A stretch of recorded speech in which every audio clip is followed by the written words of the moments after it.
আমি 3 টাকার পার্লেজি দেখেছিলাম, তারপর আমি 5 টাকার দেখলাম, এখন আবার দেখি 10 টাকার পার্লেজি। অনেকদিন আগে বেরিয়েছে রে, তুই দেখিসনি। হ্যাঁ আরে আমি 2 টাকার পার্লেজি দেবো না, আমাকে আগে পুকুরে ছেঁকে তুলেছে, আমাকে ছেড়ে পালিয়েছে। আর একটু ঠান্ডা ঠান্ডা লাগছে, এই জন্য চাদরটা গায়ে দিলাম। আমার তো গরম লাগছে। তোর হেঁটে এলি না? তোর হেঁটে এসছিস না? এদুষ্টু দেখ, এই বিস্কিট খাবি না পার্লেজি খাবি? পার্লেজি খাবো। আচ্ছা, ঘরে ঢাল নিচু নিচু ঢাল। দিদিকে এত কষ্ট করে ছুটে ছুটে পালিয়েছি আনলাম। দিদিকে দে পাচ্ছিস না ছে? যুদ্ধর মুখে ছেড়ে দিয়ে চলে এলো।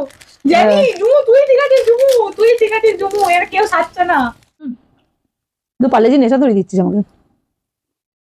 এই যে আমি পার্লেজি খাই তো। মিষ্টি না আমি কেমনি জানি, আমার চয়েস, আমি জানি আমার চয়েস। দাঁড়ান খাচ্ছে। তুই পার্লেজিটা খেতে বিবেকে বাঁধছে না, এই পার্লেজিটা আনতে আমাকে কত যুদ্ধ করতে হলো। ওকে বলছে চো সাইডে, না ও যেতে পারছে না, পেছনে ঘুরে ঘুরে খাচ্ছে। অফিসে হোয়াইটি কিছু করতো না, কেন ভয় পাস ওকে? ভয় লাগছে তো, অফিস একদম ছেড়ে চলে যাবে।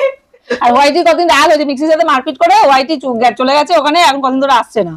তুমি জানো না, মানে আমি মায়াপুরে ও বৃন্দাবনে এরকম ডিস্টেন্সে দাঁড়িয়েছি। আর আমাকে বলছে যে আমি কি করে যাবো আরে এখন। ও ফোন করে বলছে তুই পিসিকে ফোন কর, আমি বাড়ি যেতে পারবো না, তুই পিসিকে ফোন কর। আর সত্যি বিছানাতে থাকলে না যে চাবি টাবি কোথায় আছে আমি বিছানা আছে তাই বলে আমাকে ছেড়ে চলে আসবে, এটা মানা যায়?